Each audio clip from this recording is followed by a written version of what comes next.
Dear friends, the theme of our reflection this morning is, where is my brother? Perhaps some of us are at home with the story in the Bible, Cain and Abel, in the book of Genesis. Cain and Abel were brothers of the same parents. Cain was a farmer, and Abel was in charge of cattle, as a herder. And from the biblical narratives in the book of Genesis, we found out that Cain was very stingy in his sacrifice to God, while Abel was very generous. Consequently, the sacrifices of Cain was not accepted, while that of his brother Abel was deeply appreciated with gratitude. And understandably, Cain became angry with the brother, and occasions came when Cain went out into the field with the brother and had his brother slaughtered. And God, the source of justice and fairness, called Cain, "Where is your brother?" And Cain had no answer but to respond by saying, "Am I my brother's keeper?" And that is the point of our discussion. Are you your brother's keeper? And who is your brother? Are you responsible for anybody or everybody? Or are you just there for yourself? Are you living for yourself or are you living for others? Are you a person in the midst of other persons, or are you an isolated monad there in the desert? What are you? Who are you then? The truth remains that we are our brothers and sisters' keepers. Unlike Cain, we are inextricably committed to one another. We are interconnected with one another, that we are responsible for one another. And no one of us is an island. We are with one another in a relationship that is intimate and invaluable. We are human persons made in the image and likeness of God, and God is with us, and so we cannot be alone. And if we are not alone, then we are with one another related, and to that degree, we are responsible for one another. Put it in another way, as we are also in that way related, we are also with another society. We are not going to build a society where one person lives alone.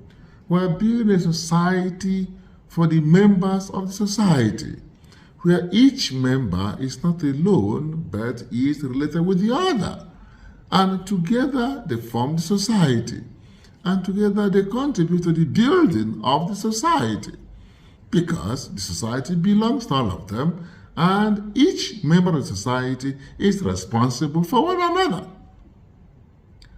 We are in a type of a bond, bonded by blood, bonded by other affiliations, by tribe, by religion, by nationality, and things like that, so that no one is really alone.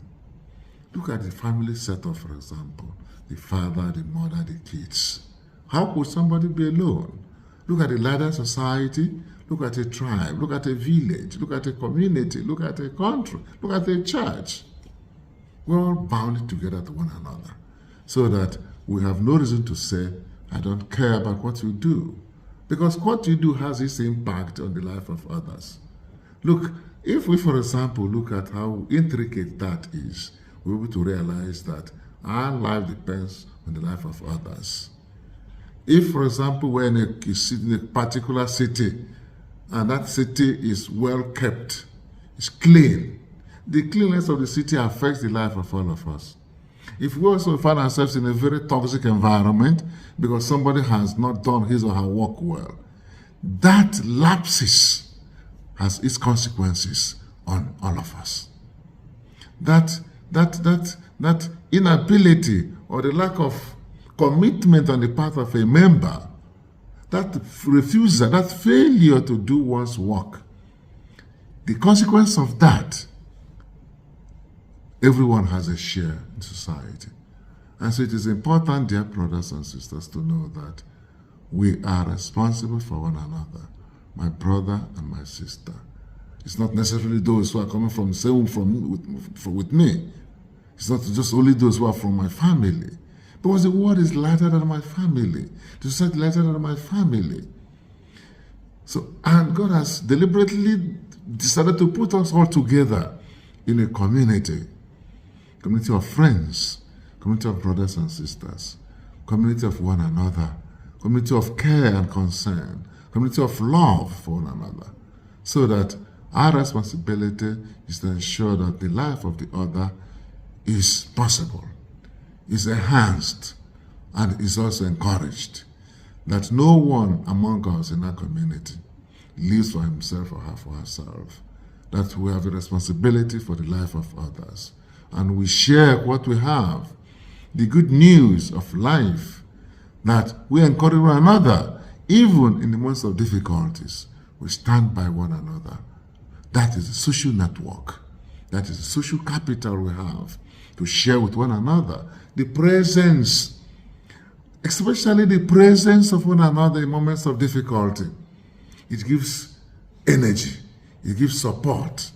It gives hope. It gives resilience. When I realize that I'm not alone in this battle, that my brothers and sisters are caring about me, and they are sharing with me the oddities around my life, then the load, the burdens become easier to carry. Friends, let us make the best of today, that we are living for one another, and our life has its influence on the life of others. Our good decisions, our good activities, our good works have consequences for the other.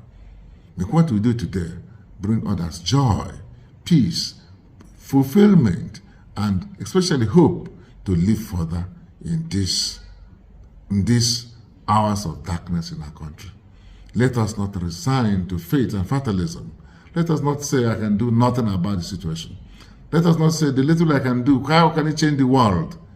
The little you are able to do can go a long way in changing not only the world, but changing yourself and bringing more happiness and peace in our planet. Shalom.